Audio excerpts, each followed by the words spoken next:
The conference room was full of noise as people chatted and moved around. I checked my phone, and just then, it lit up with a call. It was from Scott. I stepped out into the hallway, expecting a normal conversation.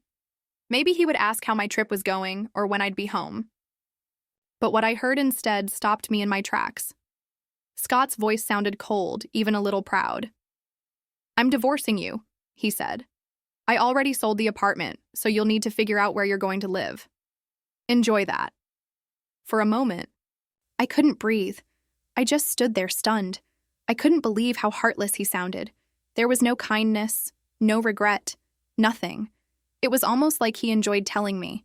My hand gripped the phone tighter as I tried to understand what he had just said. "You sold the apartment?" I asked, trying to keep my voice calm. "Yeah," he replied with a dry laugh. "Charlotte and I need the money to start our life together. She deserves better than that tiny place anyway." Charlotte. The name hit me like a punch. I had suspected for a while that someone else was involved. Scott had been working late a lot, going on unexpected trips, and growing more distant. I had felt something was wrong, but I didn't want to believe it. Hearing him say her name like it was nothing made my chest burn with anger. It was like I was just a problem in his new life with her. "Sounds good," I said, keeping my voice even. There was no way I was going to let him hear me cry or fall apart. He wasn't going to get that satisfaction. "My name is Judy. Before that call, I thought I was married to someone I could trust." Scott and I had been together for 7 years. Our life wasn't always perfect, but I believed we were a team. We had worked hard to buy our apartment, a small but lovely one-bedroom in the city. I fell in love with it the first time I walked through the door. To me, it wasn't just a place to live, it was our home. It was where we had built our life together. At least that's what I thought. Looking back, I now realize there were signs, small things I chose to ignore. Scott had been distant and dismissive for a while. I made excuses for his cold behavior. I told myself he was stressed from work or that he just needed space. But deep down, I knew something was wrong. Now, standing alone in that hallway with the phone still in my hand, everything was clear. The man I thought I knew didn't exist anymore. Maybe he never did. But one thing was sure.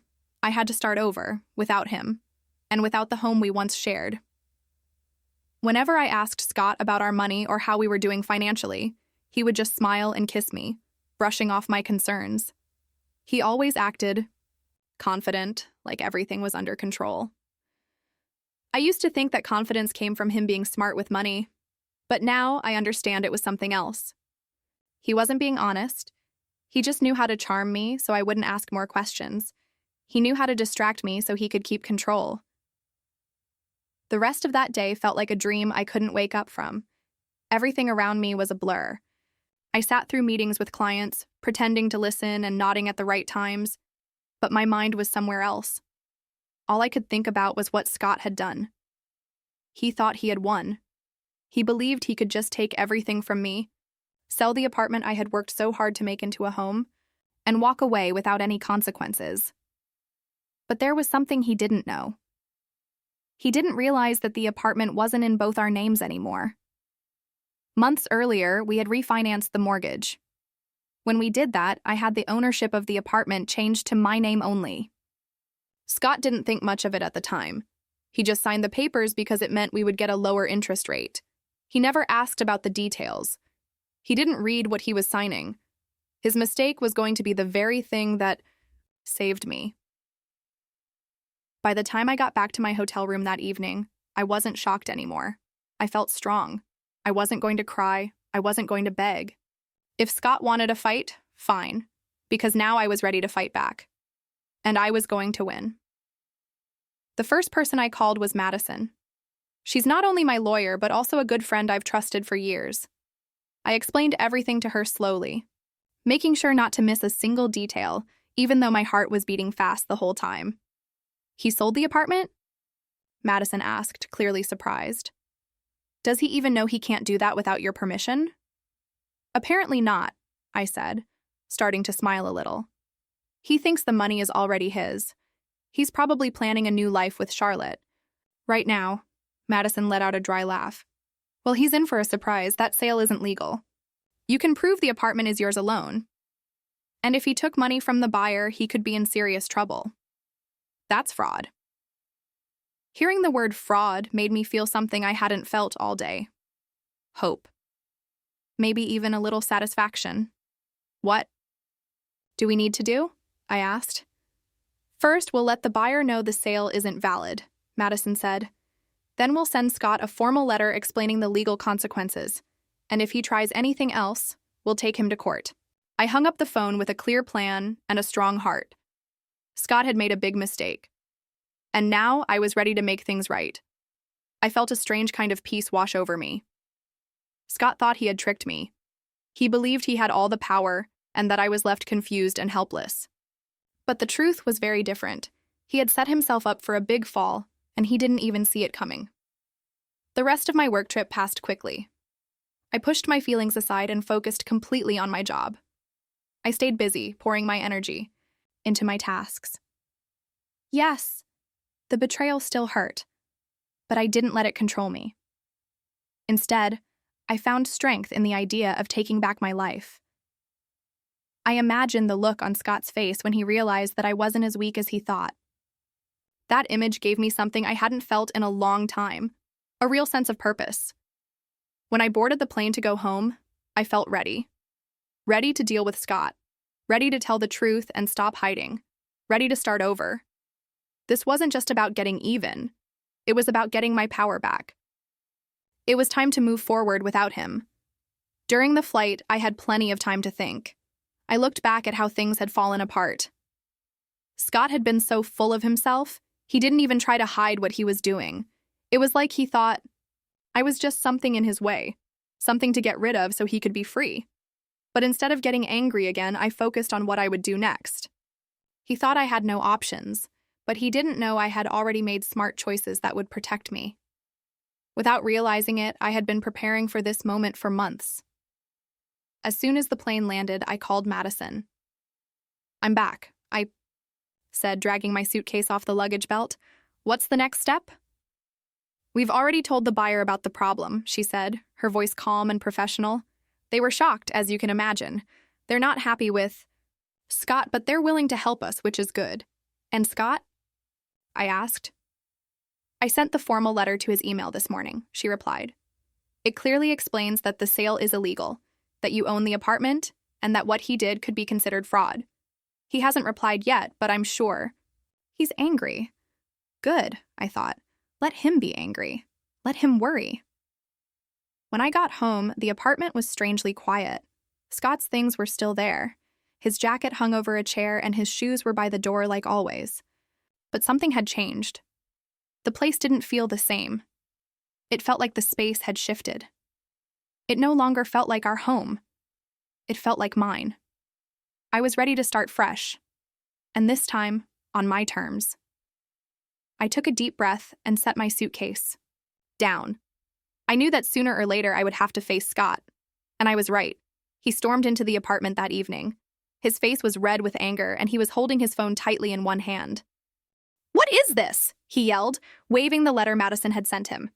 "Are you telling me I can't sell the apartment? It's half mine." "No, Scott," I said calmly, folding my arms. "It's not. The apartment deed has been in my name for months. You can't sell something you don't own." He froze. His face changed from angry to confused and shocked. "What are you talking about?" he asked. I had already taken the deed out of the file earlier, just in case. I held it up for him to see. After we refinanced the mortgage, I had the deed put in my name only. You signed the papers, remember? Or did you just glance at them like you always do? He didn't say anything for a moment. Then his face twisted into a sneer. "You think you're clever, huh? This doesn't change anything. I already made a deal. You're going to look stupid when it all falls apart." I looked him straight in the eye. "The sale is already canceled, Scott. The buyer knows the truth, and they're ready to take legal action if you don't give their money back." I stepped closer and lowered my voice. "And if you've already spent any of that deposit money, you're in even more trouble." For the first time, Scott looked unsure. "You don't know what you're talking about," he mumbled, looking away from me. "Oh, but I do," I replied, keeping my voice calm and firm. You've treated me like I'm clueless for years, but I've been paying attention. And now, you have to deal with the results of your choices. He started pacing around the room, clearly upset. This is crazy. You're blowing things out of proportion. You can't just throw me out. I raised an eyebrow. Actually, I can. This apartment is mine legally. I'm letting you stay here for now, but only because I'm being nice. Use the time to figure out where you're going next. But let me be clear, I'm not the one leaving. Over the next few days, Scott changed. His anger turned into panic. He called me over and over, leaving voicemails that jumped between begging me to talk and threatening me. Meanwhile, Madison worked quietly in the background, making sure everything was handled properly. The buyer backed out of the deal, angry at Scott for wasting their time and money. Madison also started preparing the divorce paperwork. You're in a strong position, Judy, she told me during one of our meetings. Scott has no power here. With the sale canceled and possible fraud charges ahead, he's the one in real trouble now. He'll have to cooperate if he wants to avoid even more trouble, Madison had said.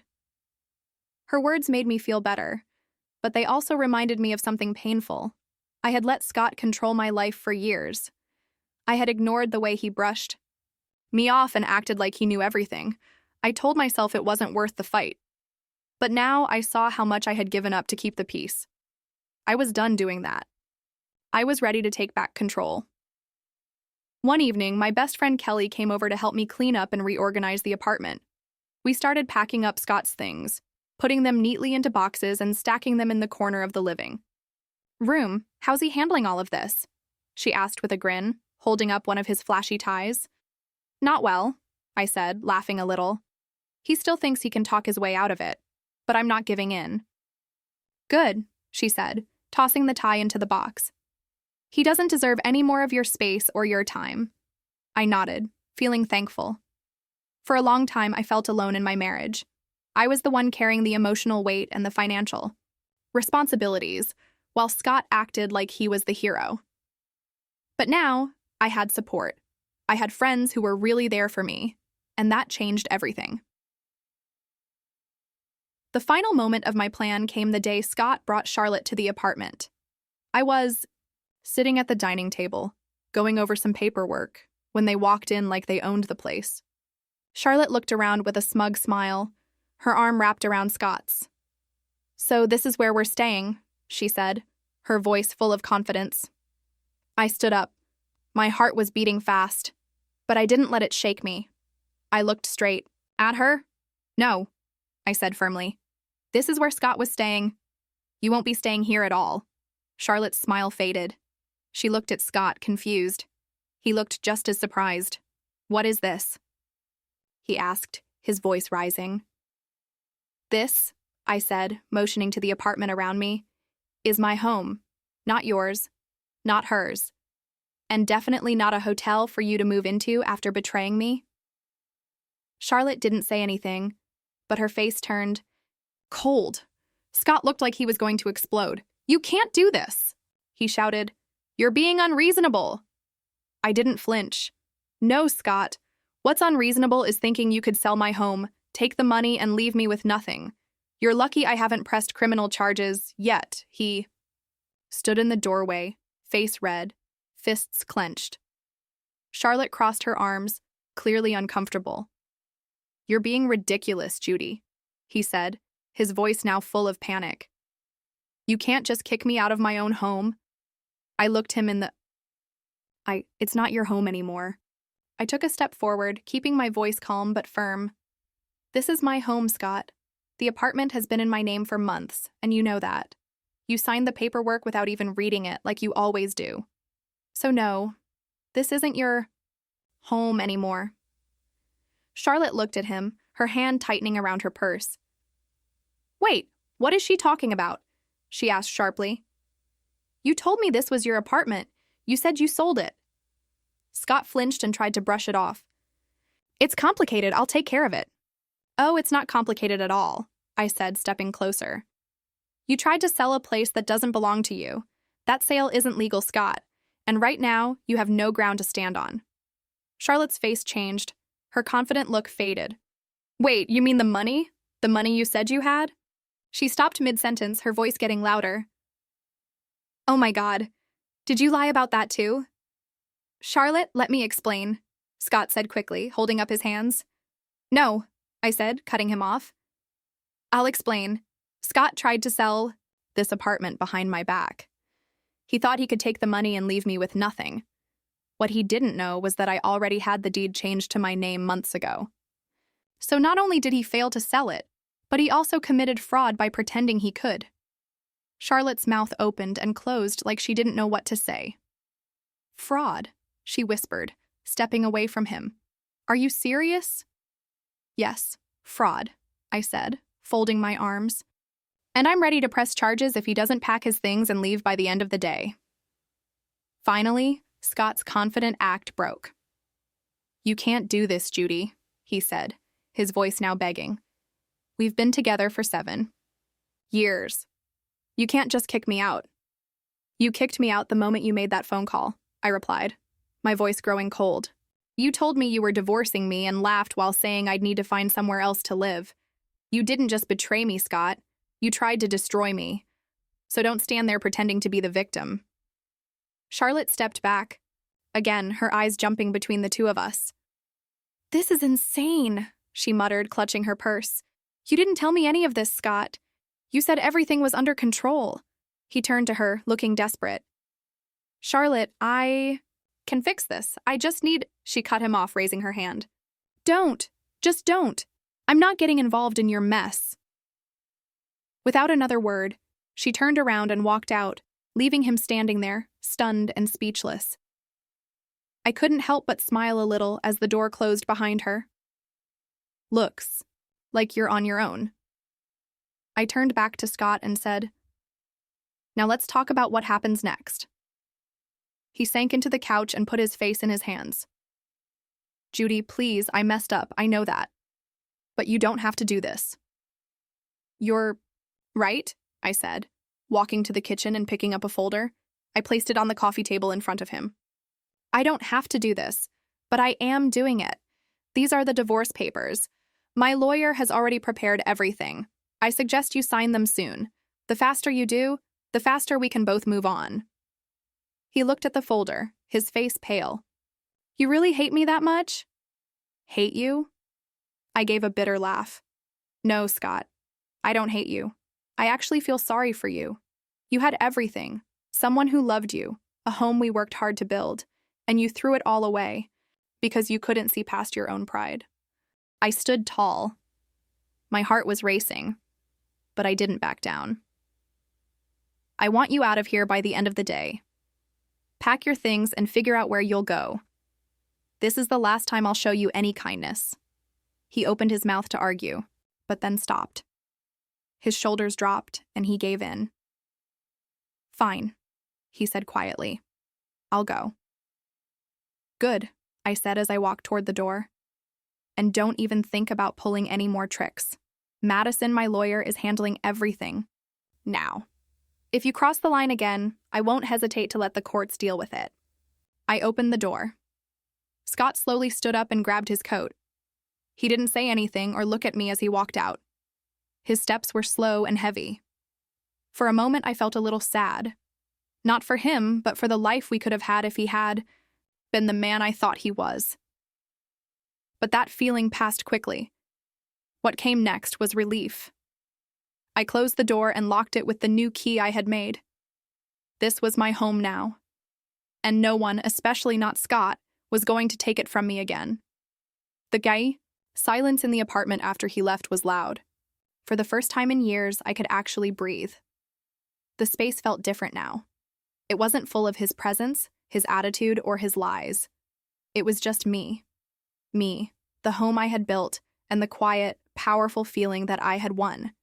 Not just against Scott, but against every doubt I ever had about standing up for myself. I stood in the middle of the living room, looking at all the empty spaces where Scott's stuff used to be. His giant gaming chair was gone. The framed sports jerseys he had hung everywhere were no longer on the walls. Even that loud, ugly coffee table he insisted on keeping was finally out of my sight. Without all his clutter, the apartment looked brighter and cleaner. It felt like it belonged to me again. That evening, Kelly came over with takeout food and a bottle of wine. "Is he really gone?" she asked, flopping onto the couch with a dramatic sigh. "Gone and not coming back," I said, handing her a glass of wine. I gave him until the end of the day to pack up his things. He didn't argue. Kelly raised her glass. To fresh starts and well-earned victories. I smiled and clinked my glass with hers. The stress of the past week began to fade, little by little. "To never letting anyone walk all over me again," I said. Over the next few days, I started taking back my apartment piece by piece. I moved the furniture around, put my favorite art in the living room, and added little touches that made me happy. Candles, plants, cozy pillows.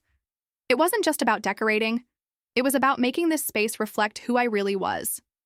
It was about turning it into my home, not a place filled with things Scott had picked or forced on me. Madison, my lawyer, called with updates on the legal side of things.